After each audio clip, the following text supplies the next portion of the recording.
ഇന്ത്യയിൽ നിന്നുള്ള ഉൽപ്പന്നങ്ങൾ വാങ്ങാതെ പകരം മെക്സിക്കോ പോലെ അല്ലെങ്കിൽ ബംഗ്ലാദേശ് പോലെ അല്ലെങ്കിൽ ശ്രീലങ്ക പോലെയുള്ള രാജ്യങ്ങളിൽ നിന്ന് ഉൽപ്പാദിപ്പിച്ച് ചെല്ലുന്ന ഉൽപ്പന്നങ്ങളിലേക്ക് മാറും. അങ്ങനെ മാറുമ്പോൾ എന്താ സംഭവിക്കുക? അങ്ങനെ മാറുമ്പോൾ ഇന്ത്യയിൽ നിന്നുള്ള കയറ്റുമതി പോകും. ഇന്ത്യയിൽ നിന്ന് അമേരിക്കയാണ് ഏറ്റവും വലിയ ബയർ എന്ന് ഞാൻ നേരത്തെ പറഞ്ഞല്ലോ. ഇന്ത്യയിൽ നിന്നുള്ള ഒന്നാമത്തെ ബയർ അമേരിക്കയാണ്.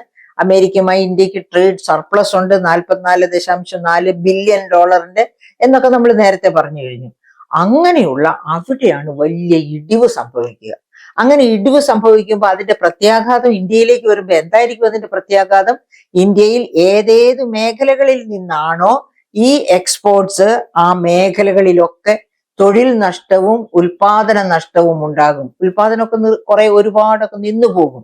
Textiles, leather works, electronics goods, engineering goods, അതുപോലെ നമ്മുടെ പിന്നെയുമുണ്ട് ഗോൾഡ് ആൻഡ് ജ്വല്ലറി, രത്ന വജ്ര ആഭരണ ജ്വല്ലറി. അങ്ങനെ ഒരുപാട് പ്രധാനപ്പെട്ട നമ്മുടെ എക്സ്പോർട്സ് ആണ് അമേരിക്ക ഒരു റിച്ച് കൺട്രി ആയതുകൊണ്ട് തന്നെ അങ്ങോട്ട് നടന്നുകൊണ്ടിരിക്കുന്നത്. അപ്പൊ ഈ മേഖലകളിലൊക്കെ ഇതൊക്കെ തൊഴിലധിഷ്ഠിത മേഖലകളാണ്. ലക്ഷക്കണക്കിന് ആൾക്കാരാണ് ഈ സ്വർണ്ണ വജ്ര ആഭരണ മേഖലയിൽ തന്നെ പ്രവർത്തിക്കുന്നത്. അത് മാത്രവുമല്ല, ഈ സ്വർണ്ണ വജ്ര കയറ്റുമതി മേഖലയുടെ പ്രത്യേകതയും കൂടി നമ്മൾ മനസ്സിലാക്കണം. ഇന്ത്യക്ക് കിട്ടുന്ന ഫോറിൻ എക്സ്ചേഞ്ചിന്റെ, അതായത് നമ്മൾ എക്സ്പോർട്ട് വഴി കിട്ടുന്ന ആ ഫോറിൻ എക്സ്ചേഞ്ചിന്റെ 20% സ്വർണ്ണ വജ്ര ആഭരണ കയറ്റുമതിയിൽ നിന്നാണ് കിട്ടുന്നത്. അതിലെ ഒരു നല്ല ഭാഗവും കയറ്റുമതി ചെയ്യപ്പെടുന്നത് അമേരിക്കയിലേക്കാണെന്ന് ഓർക്കണം. അപ്പൊ അതിനൊക്കെ തിരിച്ചടി വരുമ്പോൾ എന്താ സംഭവിക്കുക?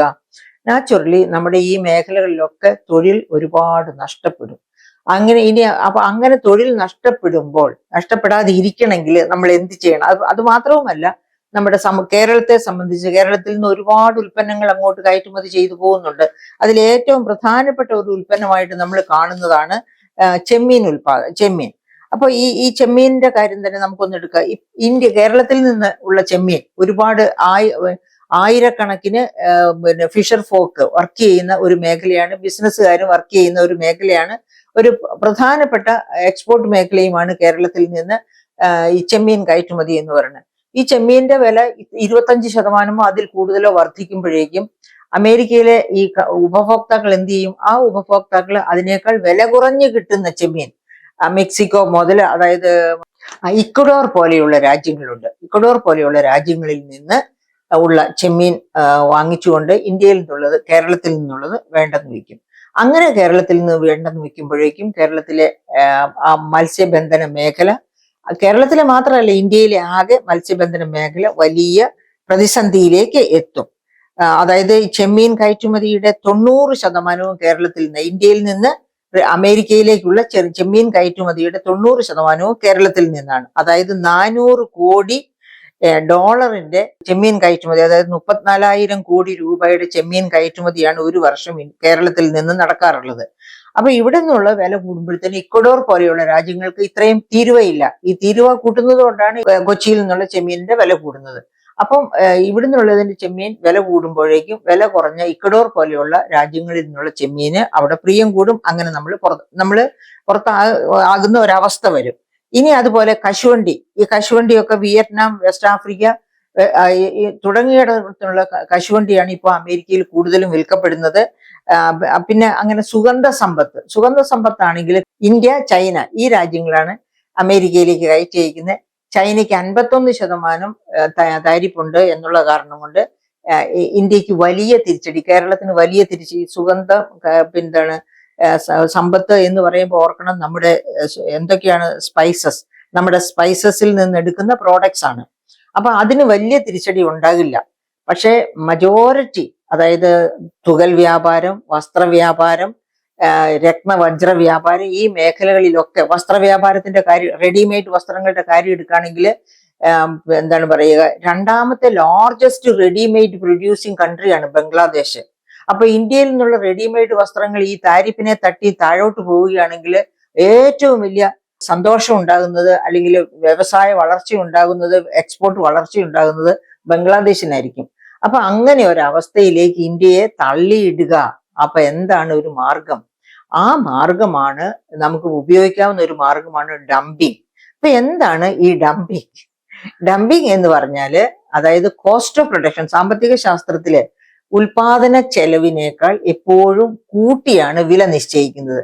അതായത് ഉൽപാദന ചെലവ് എന്ന് പറഞ്ഞാൽ ഒരു ബ്രേക്ക് ഈവൻ പോയിന്റ്, ആ ബ്രേക്ക് ഈവൻ പോയിന്റിന്റെ രീതിയിൽ വില നിശ്ചയിച്ച് ഉൽപാദന ചെലവിന്റെ ഈക്വൽ ആയിട്ട് വില നിശ്ചയിച്ചാല് ആ ഉൽപാദകന് അതിൽ നിൽക്കാനാവില്ല. അപ്പൊ ആ ഉൽപാദകൻ അതിൽ നിൽക്കണമെന്നുണ്ടെങ്കിൽ ഉൽപാദന ചെലവിനേക്കാൾ ഉയർന്നു വേണം വില നിശ്ചയിക്കാൻ.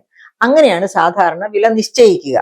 അങ്ങനെ നിശ്ചയിക്കുന്ന വിലയിലാണ് സാധാരണ നമ്മൾ ഏത് ഉൽപ്പന്നവും എക്സ്പോർട്ട് ചെയ്യുകയോ അല്ലെങ്കിൽ ഇന്ത്യൻ വിപണിയിൽ വിൽക്കുകയോ ഒക്കെ ചെയ്യുന്നത്.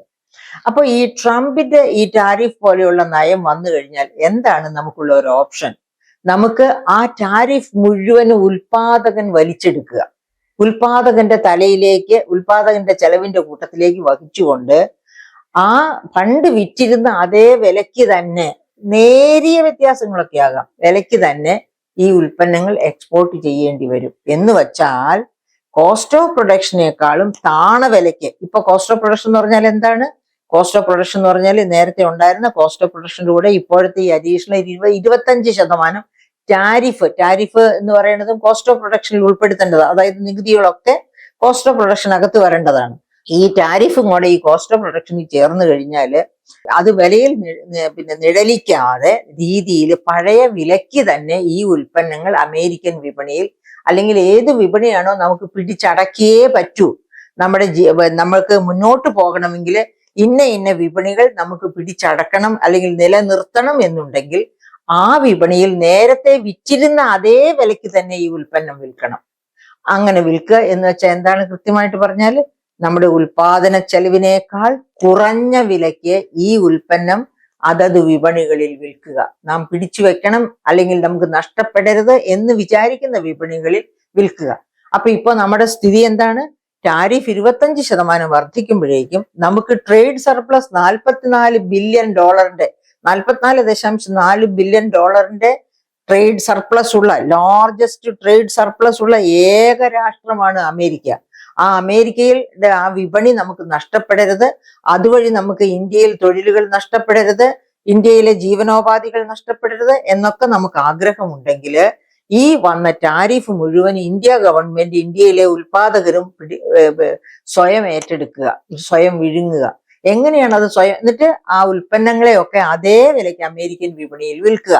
ട്രംപിന് വേണ്ടത് അതാണ്. കാരണം അമേരിക്കൻസിന് ഇന്ത്യൻ സാധനങ്ങൾ അതേ വിലയ്ക്ക് വലിയ വില കൂടാതെ കിട്ടണം. അതേ സമയത്ത് ട്രംപിന് ഈ ടാരിഫ് അത് അവരുടെ പോക്കറ്റിലേക്ക് ചെല്ലുന്ന നികുതിയാണ്. ഈ ഇങ്ങനെ ചുമത്തുന്ന ടാരിഫ് എന്ന് പറയുന്നത് അത് അവരുടെ ട്രഷറിയിലേക്ക് ആ എമൗണ്ട് ചെല്ലണം. പക്ഷെ ഏത് തരത്തിലാണെങ്കിലും എന്നിട്ട് ഉൽപ്പന്നം നിങ്ങൾക്ക് വിൽക്കണോ നിങ്ങൾ അങ്ങനെ വിൽക്കുക, ഇല്ലേ നിങ്ങൾ വേറെ വിപണി കണ്ടെത്തിക്കൊള്ളൂ. അതാണ് ട്രംപിന്റെ അടവ്. അപ്പൊ നമുക്ക് വേറെ വിപണി കണ്ടെത്താൻ, ഇത്ര വലിയ ഒരു വിപണി വേറെ എവിടെയും കണ്ടെത്താൻ നമുക്ക് അത്ര എളുപ്പമല്ല. കാരണം ഈ ചൈന കഴിഞ്ഞാൽ ഏറ്റവും വലിയ ചുങ്കം അനുഭവിക്കുന്ന ഒരു രാജ്യമായിട്ട് ഇന്ത്യ മാറുന്നു. അങ്ങനെ മാറുന്ന സമയത്ത് നമുക്ക് വേറെ വിപണികൾ കണ്ടെത്താൻ ബുദ്ധിമുട്ടാണ് ഇന്ത്യയെ സംബന്ധിച്ച്. ആ സാഹചര്യത്തിൽ നമ്മളെ ഒരു പ്രതിസന്ധിയിലാക്കിക്കൊണ്ട് ഈ ഡംപിങ് നടത്തണം എന്നുള്ളതാണ് ട്രംപിന്റെ ആവശ്യം. അതായത് ഇതിനിടയ്ക്ക് നമ്മൾ ഓർക്കേണ്ട ഒരു കാര്യമുണ്ട്. ട്രംപിന് നോബൽ പ്രൈസിന്, സമാധാനത്തിനുള്ള നോബൽ പ്രൈസിന് ആരാണ് പേര് നിർദ്ദേശിച്ചത്? അദ്ദേഹത്തിന്റെ പേര് നോബൽ കമ്മിറ്റിയുടെ മുൻപിൽ പാകിസ്ഥാൻ.